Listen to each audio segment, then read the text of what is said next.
Hey everybody, how's it going today?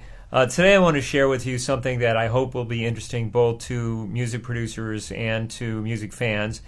And that is how I sometimes make high bass sounds which go along with the kick and the low bass in a dance music track. Sometimes, just one bass, a low bass is good. But sometimes I like to add a little bit of spice to it by adding an extra rhythm with a high bass line. So this is going to be from a brand new original track that I have that just came out on one of my favorite labels, Clinique Recordings. And the track is called Absolute Relativity, and the EP is also called Absolute Relativity. And there's a couple of great remixes by Pich and Atoma. I hope I'm pronouncing their names right. They did a great job on it. And I was really happy to see that release promo gave it a very nice review. So anyway, let me play you a little bit of the track from what I call the peak section of the track, where everything comes together, just so you can hear a little bit of context. And then I'm going to solo this high bass line.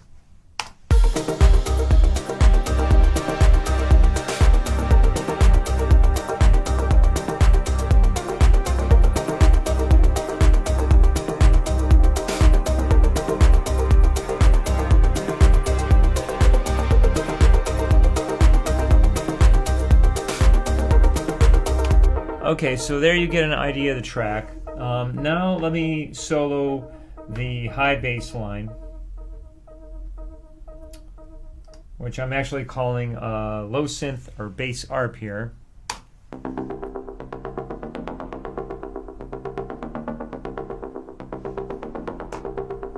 And I'll also play the kick and the low bass so you can hear how they all work together.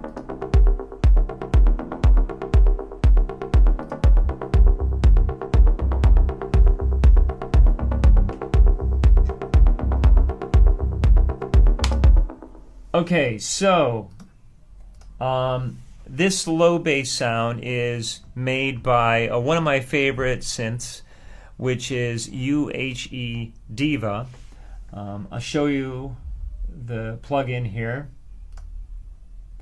And the patch I'm using here is basically a patch that I made by tweaking a preset, and I used it on another track a long time ago, and then I just tweaked it again to fit this track. I'm not going to go into the synth programming here because that's a long, complicated, that's for another video.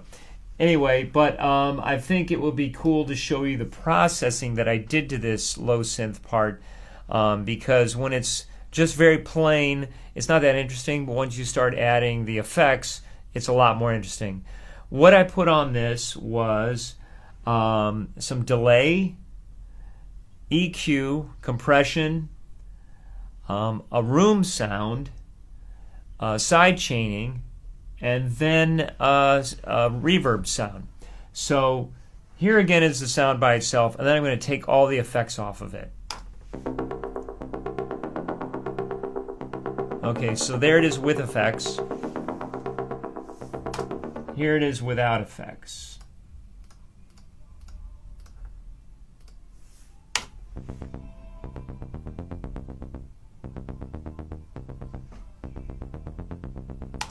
Okay, so the first thing I did was to put some delay on it, and I'm using one of my favorite delay plugins, which is FabFilter Timeless. And one of the cool things about it is you put filters on the delays. So without going deep into the the settings here, let me just show you the difference once you put the delay on, with and without. Okay, so here's without.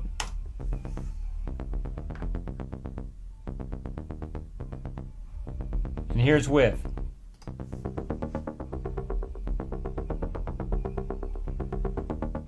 As some of you more discerning listeners or music producers might notice, there's some resonant quality to the delays, and that's because there's filters on this delay.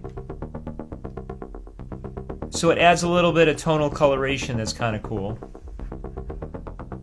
Then the next thing I did was put a little EQ on it. I'm going to show you how it works with the low bass without EQ. You might hear there that the low bass might be a little bit indistinct, or the two basses might be a little bit blurring together. So I rolled off a lot of the low end of this high bass.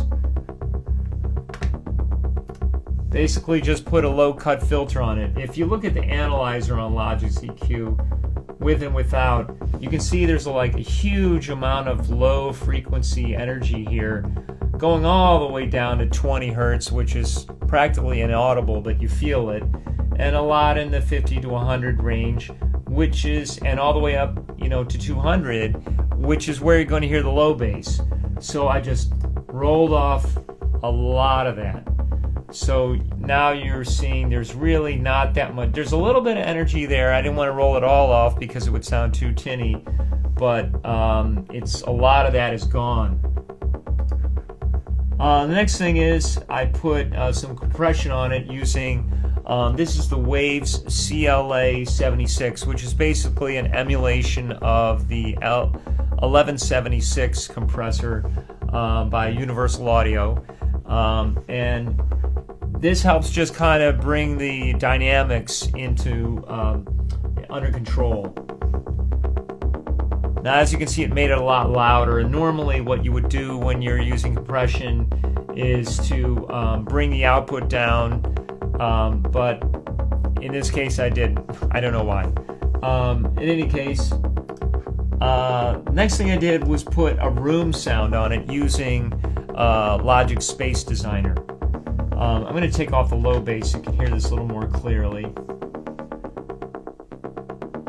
As you can hear there's delay, but maybe it lacks a little bit of ambience, whatever. So here is a little bit of a room sound. And in fact, this preset is called Little Room.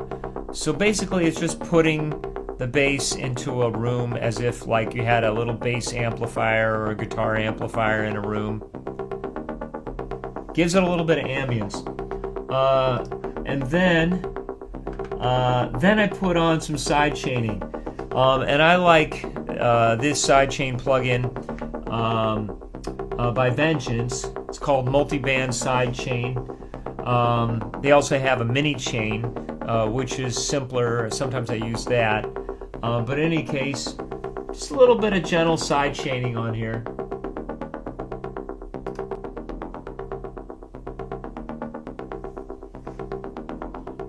You can probably barely hear it, but what it does is it adds a slight amount of pumping, and it reduces the volume right on the downbeat of each quarter note, which is where the kick falls, and thus it opens up a little bit of room for the kick, and it just adds a little bit of a rhythmic component to it.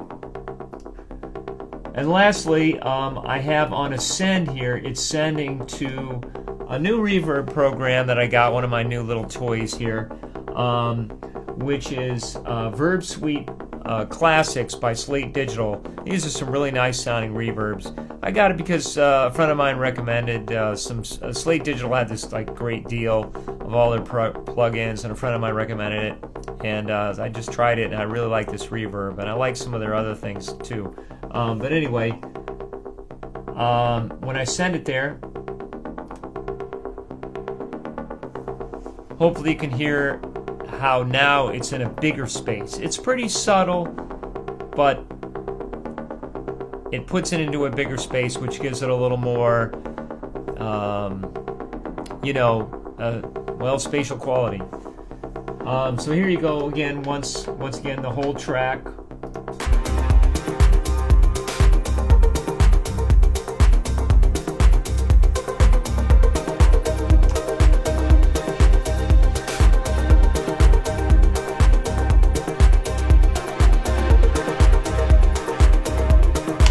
So I hope you enjoyed the video, and if you want to get more free videos and free music, go to my website, timrobert.com.